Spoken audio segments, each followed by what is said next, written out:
Hello one and all, this is Soulful Lordy, James Bullock, once again with another video game first impressions.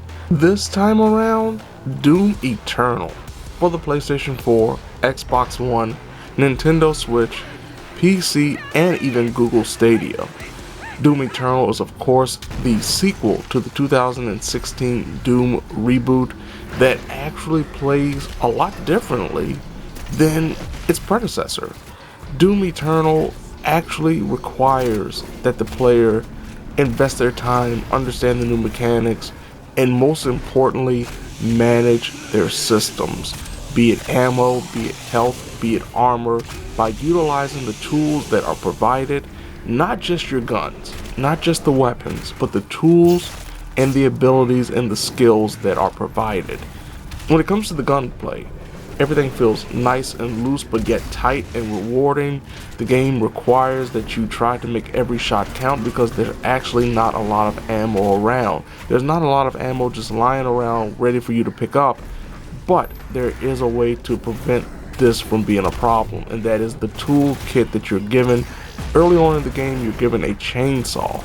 The chainsaw, when utilized, doesn't just give you gory kills, but also provides ammo from the fallen enemy.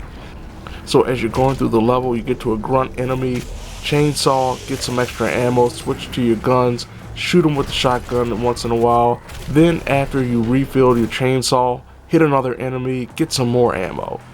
There are also other tools like the flamethrower that actually provides extra armor.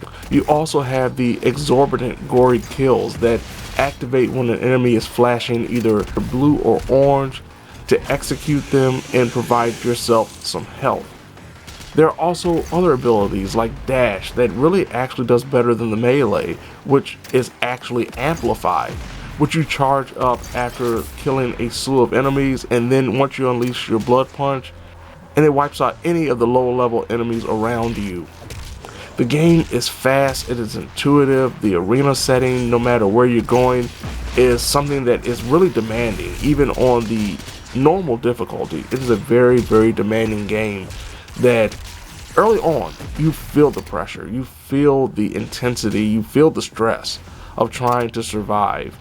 The skills and abilities that you get early on actually help in a lot of ways. Like one ability I attained very early in the game was the ability that after the Doomslayer's health is reduced to 0, you have the opportunity to slow down time, shoot a couple of enemies, and hopefully get your health back so you can continue the fight.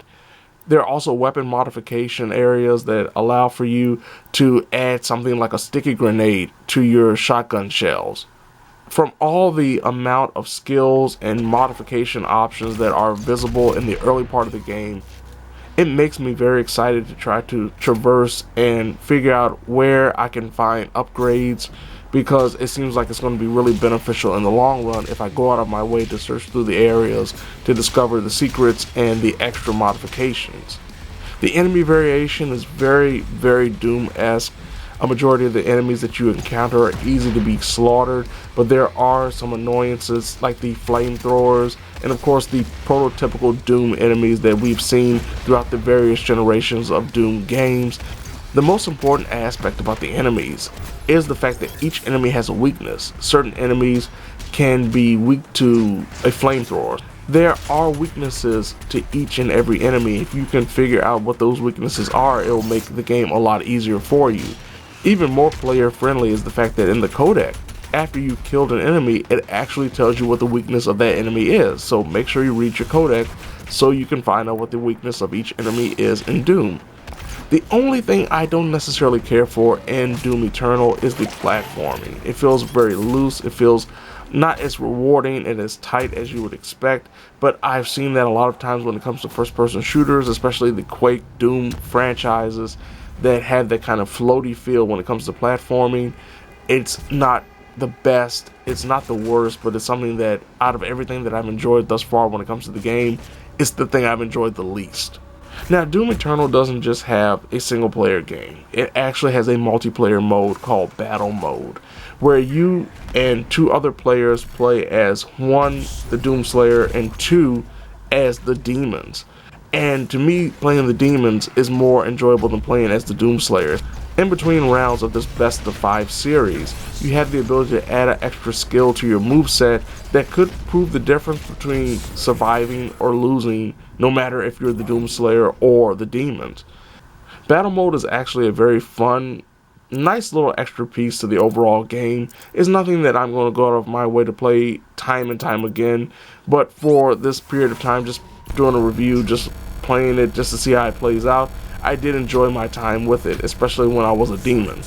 Overall, Doom Eternal is exactly what you want, a very hardcore, very intense, very stressful first-person shooter set in a world that is gone to hell, literally.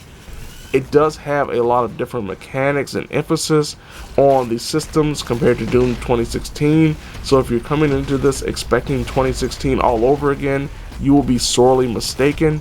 You have to learn, you have to adapt, and if you can, I truly believe you will have a marvelous time playing this game. So there you have it. This has been Soulful Lordy, James Bullock, once again with another video game first impressions.